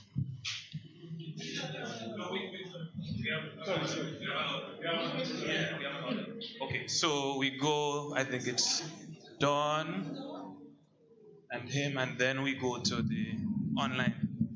Okay, so... May I say something? Yes, sure. And let's just comments, questions, let's get to it. Bring to the point. Thank you. I'm glad that Mr. Dolo made his comment about the education system in St. Lucia. I will stand by saying that we need to answer one question. What is the purpose of education? Why are we educating our students? To what ends? And that is why I mentioned a need for, what is our philosophy for educating our students? What do we want to gain out of that education? And until we have a curriculum which is properly grounded in a solid philosophy, in solid beliefs for the individuals that we want to develop for this country, then we will continue to spin top in mud. Very interesting discussion. I somehow got the impression that you ended when the time was up and you had more to go. 3 things. 1, Tracy, I will take on the challenge. Yes, I will put peanuts in Creole once I get someone to work with to get it in Creole. Secondly, I don't know if you're aware that the Ministry of Education this year is doing a curricular review, and next year they're doing a content review. At least that's the information I've been given. And so I don't know if the college will be in a position to engage the ministry. From Paul?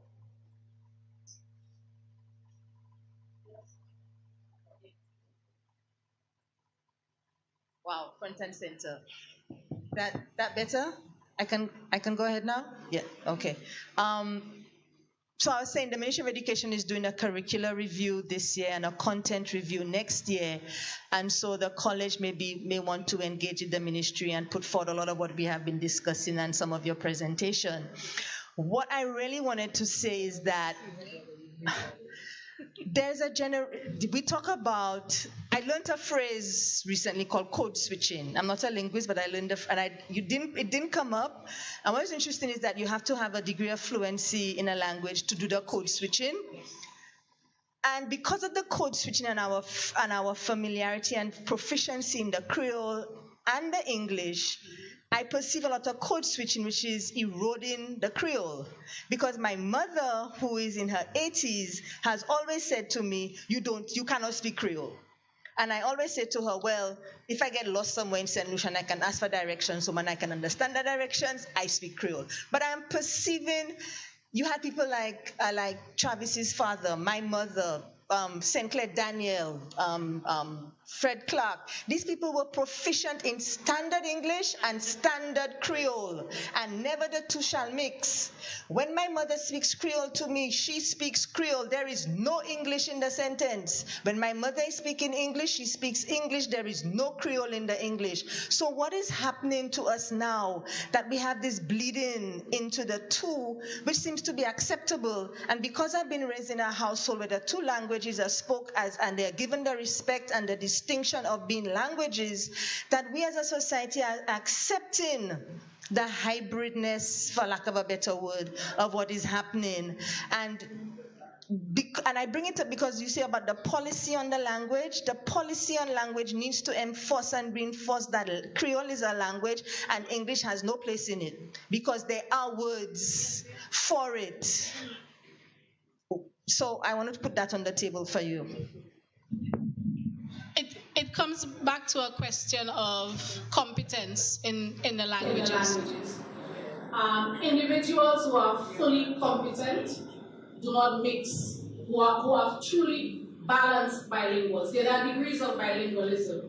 A truly balanced bilingual will not have to tap into another language to express himself in one. So we do recognize that there are Lucians who, because of deficiency, who have a certain level of competence in Kwéyòl, but because of deficiencies, especially the switching is because of vocabulary needs. They aren't familiar with certain words in Kwéyòl and will tap into English to fill the gaps. It's by the level of degrees of bilingualism. You shouldn't forget loan words. I mean, you do sometimes have to go to another language, to get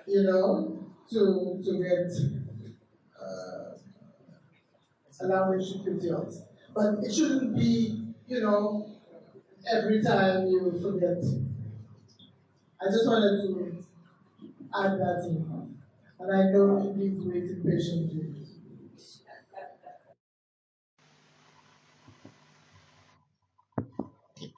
So, moi qui Tiboyla avec accent anglais. Et moi c'est Tiboyla qui a parlé et m'a dit question moi en créole. Moi voulais dire un petit morceau parole. Créole pas Bata. Créole kamo.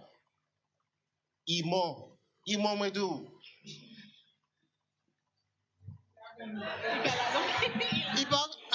Livy, il peut comme pitié l'agonie, mais il peut more. Imo.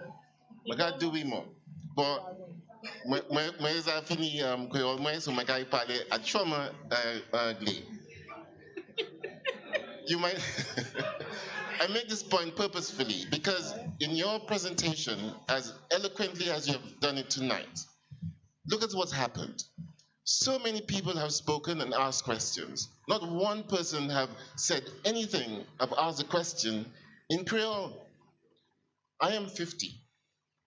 I will be 50. In 1988, Dame Louise was my principal, and she started this discussion at A-level college about Creole. Today, we have effectively 3 St. Lucias: Shop on the north, the Cassis Basin, and the south.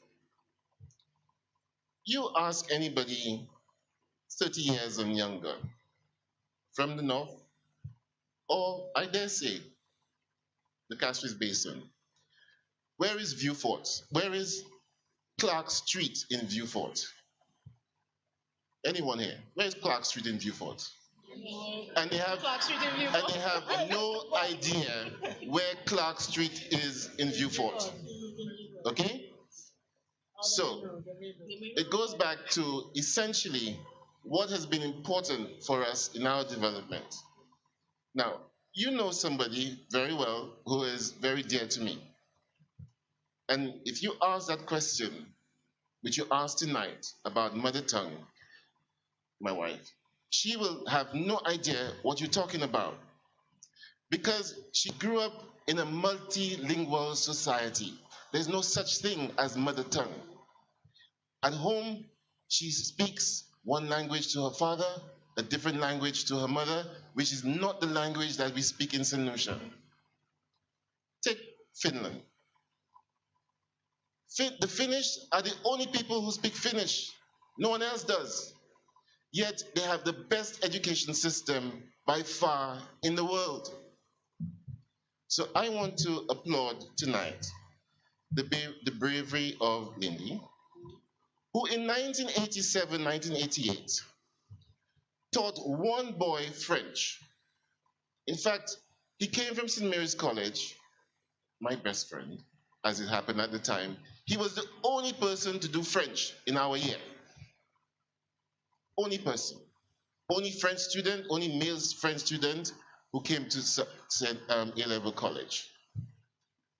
My dear, I think Imo, Kwéyòl-la, Imo. And to use Haiti as an example, I don't think it's very convincing. Because today, when we look at successful societies, we're not looking at Haiti as a successful society. I'm afraid we're not. I've just come from Mumbai. And those guys on the streets, those young kids on the street, whose first language is not English, it's Hindi or whatever the dialect is in Mumbai, can face me in English when the moment they hear my accent or my response to them, in whatever language. They have no formal learning. Last week before, we had the global prize for teachers in education, or teachers. $1 million. When you look, and you can Google it, you look at the top 40 candidates from around the world, not one from the Caribbean, not one. And they came from everywhere. And incidentally, the teacher who won the prize was a teacher who augmented the curriculum and herself recognizing that in her community, there were Brent in London, 130 languages were spoken. She taught herself 35 languages so that she could get to communicate, basic conversationally, with the parents of her children. Because importantly, the kids are important. The education of the kids are important, and not the teacher. And that's why I want to applaud what Lindy said tonight, because she's done something very brave. Standing up among teachers and telling them that you don't get it right and you need to do differently. Merci beaucoup. Okay, so we have a comment from online. You want to would you like to respond to?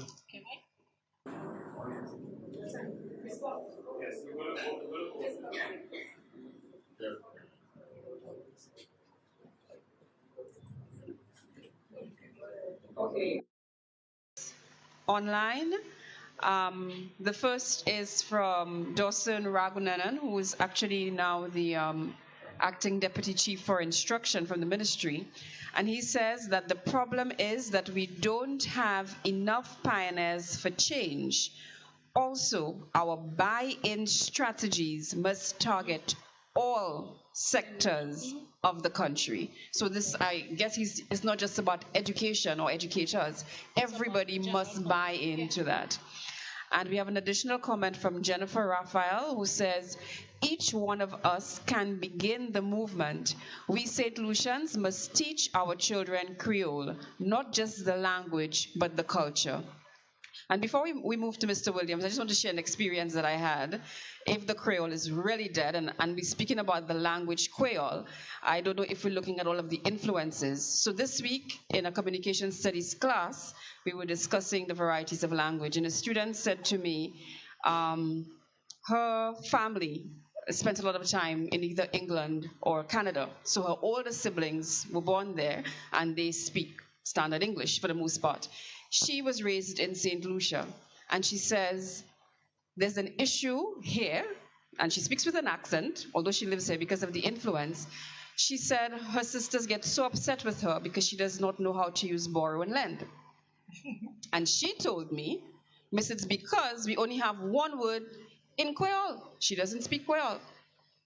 But she does not know how to use borrow and she has difficulty, and it's something that we see in the schools. So how do we address situations like that, where the students may not be Kwéyòl speakers, but hear how the Kwéyòl influences their ability to speak English? When we look at the structure of SLEV, that's why we say that this variety is heavily influenced by Kwéyòl structure. Because I was just trying to figure out, okay, what's the word you talking about? Say Kwete. When Kwete is it's the same word. What we have happening in the English vernacular is a lot of carryover. So we have the carryover of the structural components and some vocabulary also of Kwéyòl into our English production. And that is why we look at it as a Creole influence variety.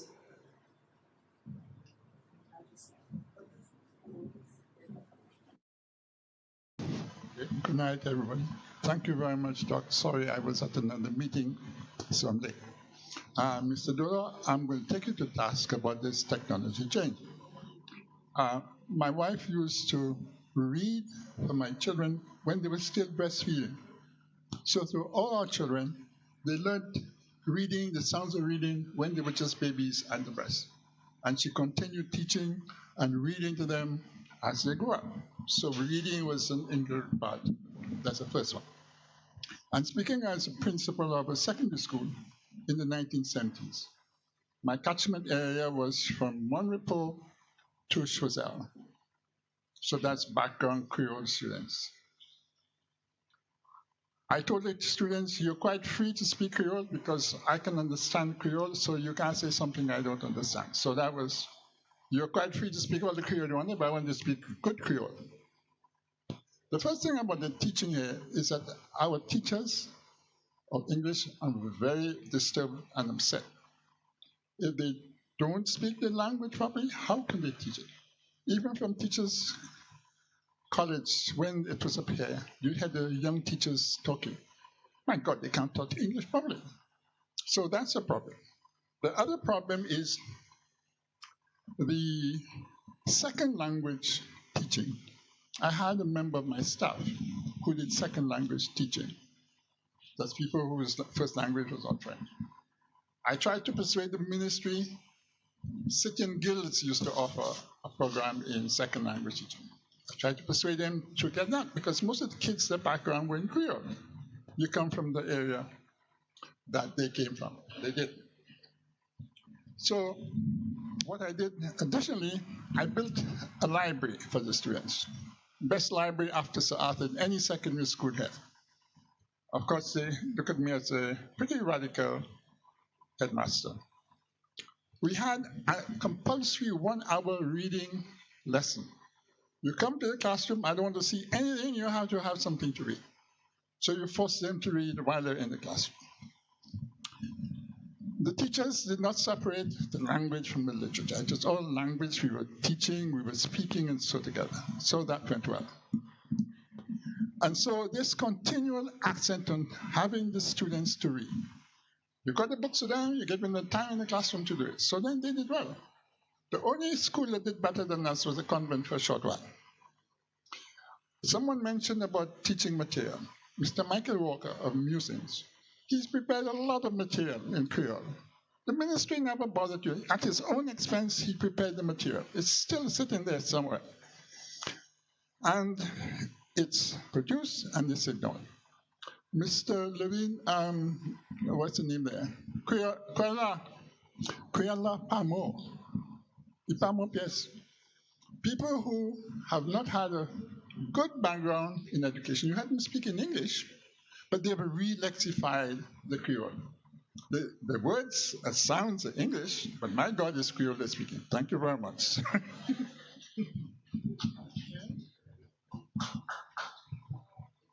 Thank you all very much. Of course, we have all been very much invigorated, inspired, and we want to talk some more. So hopefully the discussion does not end here, but as we walk out the doors, we continue to talk about the future of our education in St. Lucia and what our philosophy behind it really is. Correct? Would you ladies like to end with anything? Well, yes, I was saying, we have forgotten the moderator. Just to round up, I mean, the key phrase, if you want, of today's lecture was really Kwéyòl-la Bata.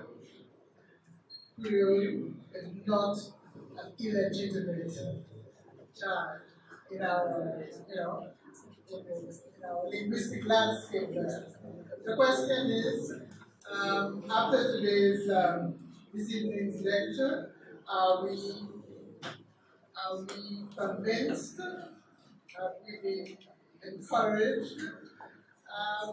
And the question now is, as Mrs. George said, when we leave here, what next? The whole question of language policy has been, bandied about. We just have to, at some point, somebody has to take their bull by the horn, the proverbial bull by the proverbial horn, and get to it. A while ago, on the Peace Corps, they asked, whether the college would be interested, I'm paraphrasing her, would be interested in working with the ministry. And I found it a bit odd if you say, the institution that's training the teachers would be so not involved in this curriculum review or content review, that the question is whether the institution would be partnering with the ministry. And perhaps that is one of our problems with the system, the education system, that is. But having said all this, I would like to thank you for this evening's discussion. I hope it has been of some use. And perhaps out of this, again, should come a group of interested, you don't have to be a teacher or educator, but to come together and start the ball rolling as far as putting in place the Creole lexicon that we would need when the bell rings for introduction of Creole in schools. So it's not so very expensive, I mean, in Seychelles, they didn't spend 5 years putting the thing together. They did it year by year. They decided that is what it will be. The first year, they worked on year 1 and introduced it. The next year, they worked, during that year 1, they worked for year 2. I always think that our challenge or problem here, and I know I'm taking a lot of time, but I figure out I have it's that, we really, for us, it is the grand design or nothing. I mean, the idea of doing things incrementally, doesn't sit well with us. We want a big picture, we want to dot every I and cross every T, and when we're satisfied, then we want to implement. But we need to start somewhere. We appreciate you very much. We appreciate it, right?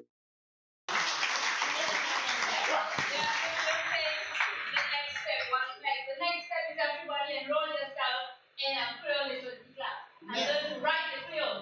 Very practical.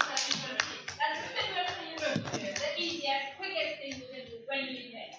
Thank you very much. Her Excellency will now present a gift of appreciation to Dr. Depradine.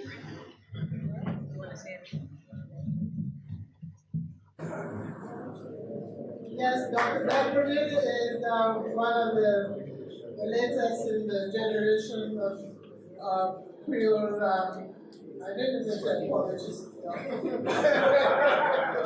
but I am encouraged that the younger generation, people like myself on the way out. I'm not quite sure about Dr. Isaac, whether she would say she's on the way out. But we have new persons like Dr. Depradine coming in, showing that they're details. So we want to thank you for the research that you've done. We want to thank you for sharing it with us. And let's hope that people have been so enthused that they will come to you and say, Where do we start?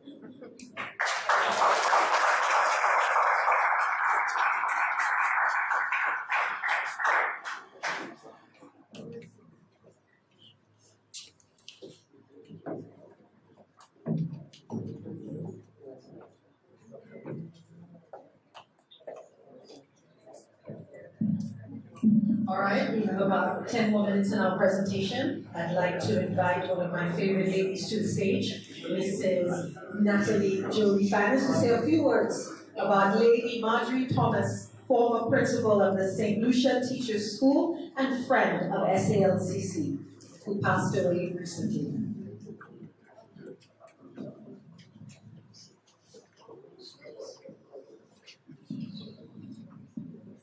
Thank you, Mrs. George. On behalf of the college, I would just like to offer this very short tribute to Lady Marjorie Thomas, if I could get the attention of everybody in the audience. Thank you.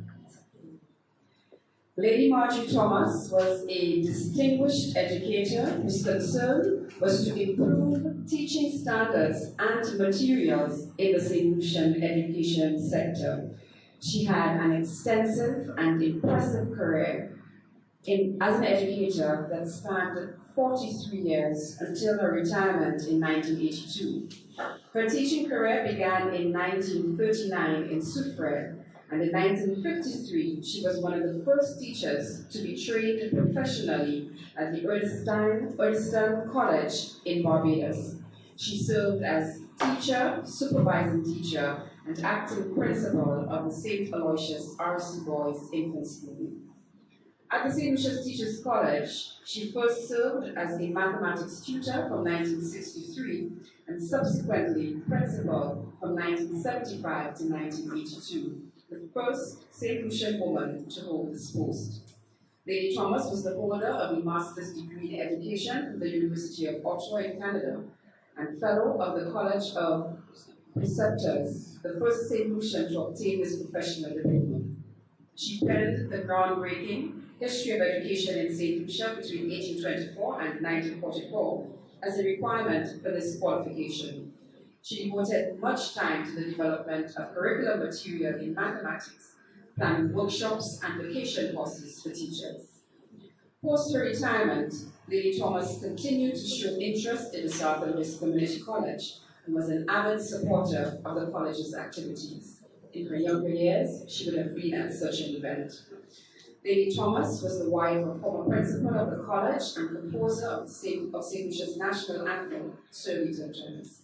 The South Louis Community College celebrates the life of an outstanding educator of good repute who served the education sector with distinction. The college extends condolences to Sir Rita Thomas and her family and friends. So that's the end of our tribute to Lady Thomas. May she rest in peace. And just one more thing before I leave, just an advertisement for one of our departments here, our food and beverage students, the year 2 students, who will be graduating very soon or ending their course, usually put on an end of the year event. And this year they have coined it Lucian Twist Parade Dinner. So you are invited on April 27th to be part of that dinner at the Le Fort Restaurant, which is the training ground for our students. It begins at 6 p.m. and the tickets cost only $120 for a 6-course dinner. So please, you can contact the Division of Technical Education and Management Studies for your purchase of tickets. Thank you so much. Back to your Mistress of Ceremonies. Thank you very much. I'd like to take this opportunity for the vote of thanks. The Office of the Vice Principal, we would like to thank Dr. Merle St. Cléogis, the Vice Principal, Ms. Dora Henry of the same office, the Uprising Committee members, Mr. Vladimir Lucian, the Chairman of the Committee, Mr. Royston Emmanuel, Mr. Michael Hart, Mrs. Verna Louise, Miss Natalie Jolie Fannis, and when it's nice, you say it twice, Miss Dora Henry. Our partners, of course, we'd like to thank Flo, OECS, Valerie, menage a trois wines, which we're going to be enjoying after when we invite you all to refreshments. ITS coordinator, Mr. Crispin Blas, AV technician, Mr. Garvin McDonald, Mr. Sean Field, Nexicon, and of course you, our audience in-house and our audience online. We thank you very much for engaging us this evening, for your enthusiasm, for your comments, for everything, for coming out and being with us. We thank you so much for being here.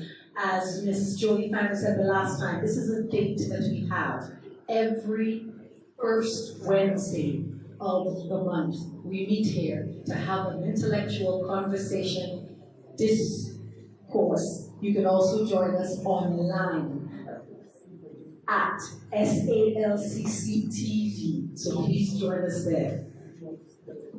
And if you want to repeat the lecture, show it to your friends, share it. Then you can also find us on SALCC TV. Thank you. Closing remarks. As a college, we hope that we are achieving our goal to help faculty, researchers, and experts in their field to share their research and innovation to support the development of the mind of the society. Today, Google celebrates Maya Angelou's 19th birthday with an incredible Google Doodle. Anybody saw that? What did I say? 90th. Yes. I was actually at her 80th birthday party. I was privileged to have that honor. So for her 90th birthday, they did an incredible Google Doodle. Once you click on the doodle, we hear Maya Angelou reciting her famous poem, Still I Rise. So this morning, when I woke up at 3 o'clock in the morning, I said to myself, we're doing Uprising here at Sir Arthur Lewis Community College. And here Maya Angelou is speaking to me with this poem, Still I Rise. Sir Arthur Lewis Community College is trying to become a university college. We are writing our AD courses, our associate degree courses. We are facing financial difficulty. We are facing many difficulties, but we continue to rise. And this uprising this evening epitomizes that although FRC, no matter, you can't tear us down. Still we rise. You may write us down in history with your bitter, twisted lies. You may throttle the very good, but SALCC will always rise. And we thank you, Dr. Depradine, for reminding us that with our Creole language, nobody can take that away from us. It will continue to rise. We are an amazing institution. We thank you for coming. SALCC will rise, and we see you for the next time for the Uprising. Have a good evening.